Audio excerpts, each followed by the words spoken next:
Panvel CST या harbour मार्गावर मालगाडीचे डबे घसरल्याने वाहतूक विस्कळीत झाली। या मार्गावर कुर्ला ते पनवेल या लोकल सुरू होत्या, मात्र यामुळे मुंबईकडे जाणाऱ्या चाकरमान्यांचे चांगलेच हाल झाले। रेल्वे स्थानकात प्रवाशांची प्रचंड गर्दी होती। यात कुर्ल्यावरून लोकांना ट्रेन बदलून सेंट्रल मार्गाने मुंबई गाठावी लागली, तर अनेक चाकरमान्यांनी टॅक्सी आणि बसचा आधार घेत आपलं इच्छित स्थळ गाठलं। नेहमीच हार्बरला दुजाभाव दिला जातो अशी प्रतिक्रिया प्रवासी यावेळी व्यक्त करतायत।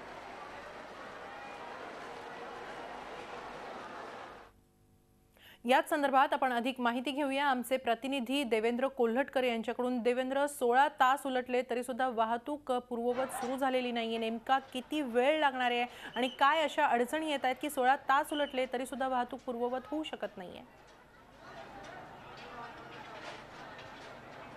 हेमाली, सकाळपासूनच हार्बर रेल्वे सेवा जी आहे ती विस्कळीत झालेली आहे आणि अद्याप ही हार्बरची जी रेल्वे सेवा आहे ती पूर्वपदावरती आलेली नाही आहे। जीटीपी रेल्वे स्थानकावरती मालगाडीचे डबे घसरले। साधारण दुपारपर्यंत हे डबे जे आहेत ते रेल्वे रुळावरून बाजूला करण्यात आले, मात्र त्यानंतर जे रेल्वे रूळ विस्कळीत झाला होता ते काम असेल, ओएची वायर जी असेल ती पुन्हा नव्याने बसवणे असेल किंवा सिग्नल यंत्रणा असेल, ही जी कामं बाकी होती ती कामं जी आहेत ती अद्याप सुरू असलेली आपल्याला पाहायला मिळतात आहे। साधारणतः 8 वाजून गेलेले आहेत तरी देखील हे जे काम आहे ते सुरूच असलेलं आपल्याला पाहायला मिळतं। काम जे आहे ते युद्ध पातळीवर सुरू आहे, मात्र साधारण आणखी 1 तास ते 1.5 तासाचा वेळ जी आहे ही पूर्ण हार्बरची सेवा जी आहे ती पूर्वपदावरती येण्यासाठी लागू शकतो, अशा पद्धतीची माहिती जी आहे ती आपल्याला रेल्वे अधिकाऱ्यांनी दिलेली आहे।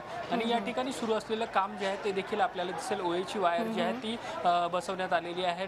रेल्वे ट्रॅक जो आहे तो देखील आता पुन्हा नव्याने या ठिकाणी बनवण्यात आलेला आहे। मात्र असं असलं तरी आणखी काही वेळ जो आहे तो लागणार आहे। काही हार्बरवरती पर्यायी ज्या व्यवस्था आहेत त्या रेल्वेचे जे मार्ग आहेत ते चालू आहेत, मात्र काही अंतराने ह्या सगळ्या गाड्या ज्या आहेत त्या धावतात आहे। स्वाभाविक आहे, हार्बरवरती नेहमीच आपल्याला गर्दी पाहायला मिळते आणि अशा पद्धतीचा खोळंबा झाल्यामुळे ते प्रत्येक स्टेशनवरती मोठी गर्दी पाहायला मिळते। सकाळच्या सुमारास हार्बरवासियांना त्रास सहन करावा लागला होता आणि आता घरी परतण्याच्या वेळेस देखील त्यांना या सगळ्याचा फटका बसताना पाहायला मिळतोय। हेमाली, नक्की धन्यवाद देवेंद्र, आपण दिलेल्या या सविस्तर माहितीसाठी।